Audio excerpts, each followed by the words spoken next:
Mr. Groggel, you just sat through almost 8 hours of public comment. Your impression of what people were saying? It was very encouraging for us. We were happy to see such a great turnout, and we're happy to hear the input that we received from all the various stakeholders. And those stakeholders' input, how much weight will the department give that in finalizing rules? We give it a great deal of weight. We will use all of the information, as the public hearing officer said. She's already been processing the information as it's currently come in. We've even went ahead and extended the time frame for written comments to July 1, and we're very interested in continuing to hear from people as well as what we gathered today. And so if you were to group together all the comments and kind of find an aggregate of some of the more pressing concerns for people that showed up today, it seems to me that patients are very concerned about the idea of cutting the number of plants they're able to grow at home. Your take on what you heard on that issue today?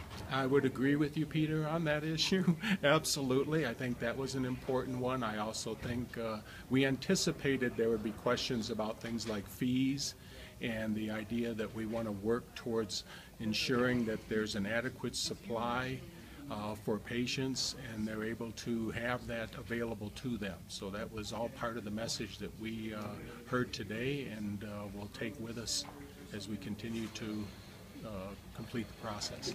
I think I was thinking more along the lines of, where did the idea to come up from to cut the number of plants that they're allowed to grow? Well, the process of doing all this was a long and elaborate one with a lot of information, a lot of input. One of the things for me personally was the idea that I took a look at what was going on in other states that have medical cannabis programs. And the numbers that are offered up in the proposal are consistent with a great many of the states across the U.S. Well, but folks here said that other growers in other states that have licenses are able to grow 5-10 times more plants for significantly less annual fees. Well, I'm not going to certainly question what other people are looking at or considering what they've read. And that was just one aspect of it. So. Did law enforcement ask you to reduce the number of plants that people can grow at home? What was the motivation behind cutting it? Well, again, as I've said, there's the research we did on it, the input we got from people. We were looking at the program and its evolution. And so that's how we came to this point. Now, obviously, we're going to go back and revisit that because we got a lot of strong input and feeling from the stakeholders today, which is, once again, exactly what we were looking for, Peter.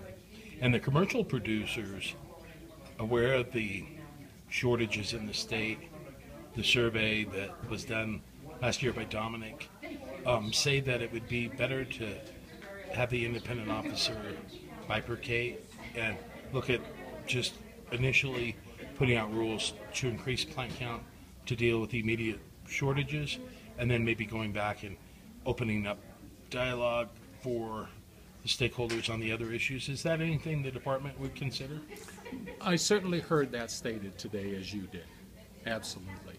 Right now we're in the middle of the proposed rule process, and we're going to continue with that process. When do you anticipate, or have you given Ms. Hopka, is that how you pronounce her name? The independent hearing officer? Anyway. Hepka, I think Hepka, it is. Yes. Thank you. Have you given her a deadline to give you her report? No. This is in her hands. She's operating under her timelines. We certainly want to keep this moving.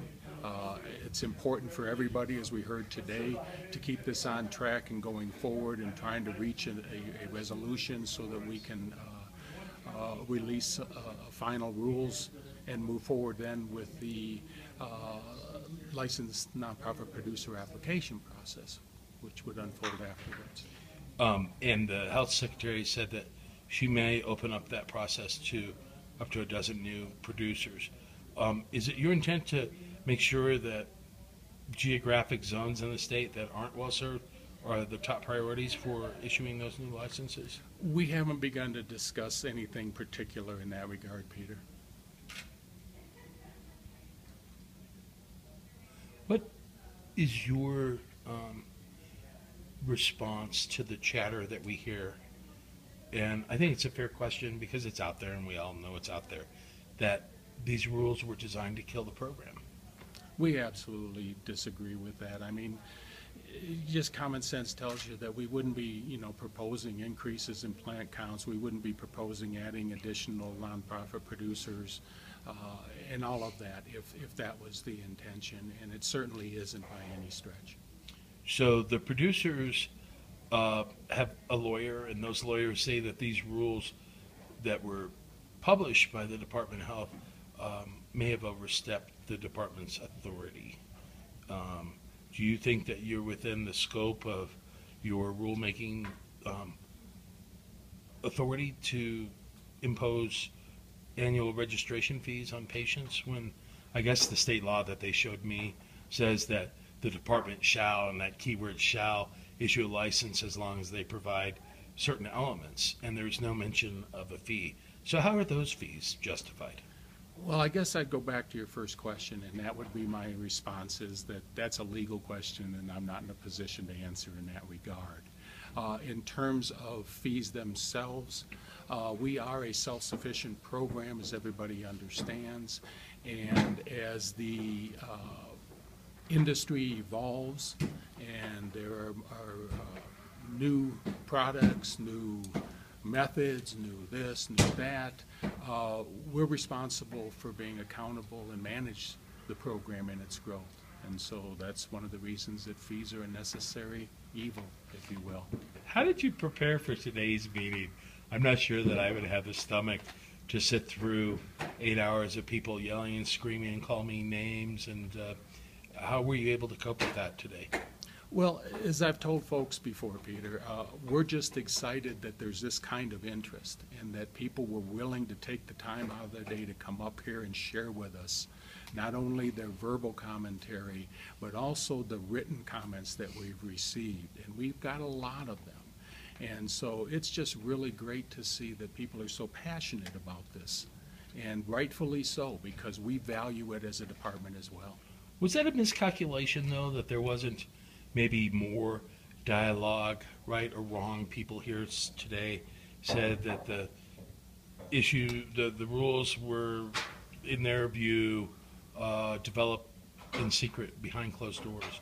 Do you have any regrets, and do you think that more stakeholders should have been at the table in developing them in the first place?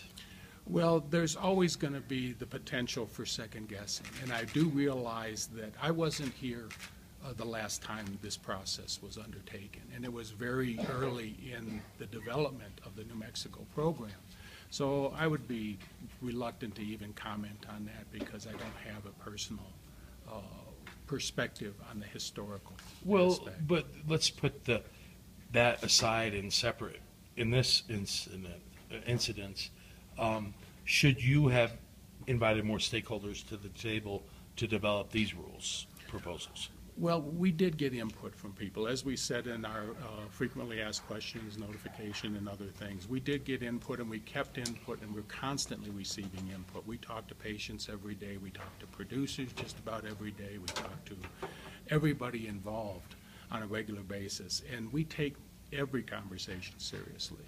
So but what I think about, we like, did Dr. grasp that information. But I mean, Dr. Jennison, who's no longer on the advisory board, has friends on the board, and he said they weren't consulted.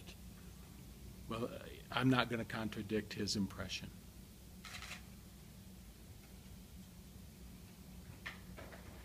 Well,